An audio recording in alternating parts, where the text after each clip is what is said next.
எடுத்துக்காதீங்க அண்ணி.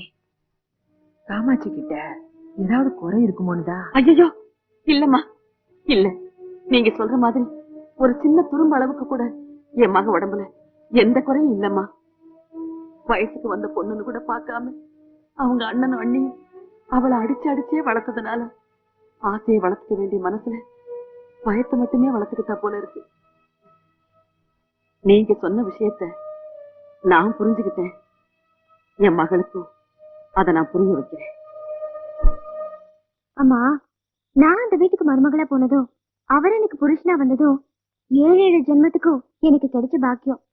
நீ சொல்றதெல்லாம் சரிதாம்மா. அத பத்தியெல்லாம் அவங்க உன் மேல எந்த குறையும் சொல்லல.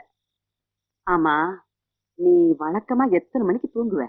நான் வழக்கம் போல வீட்டு வேலையெல்லாம் முடிச்சுட்டு அவருக்கும் சாப்பாடு போட்டுட்டு 9 மணிக்கெல்லாம் தூங்கிடுவேன்.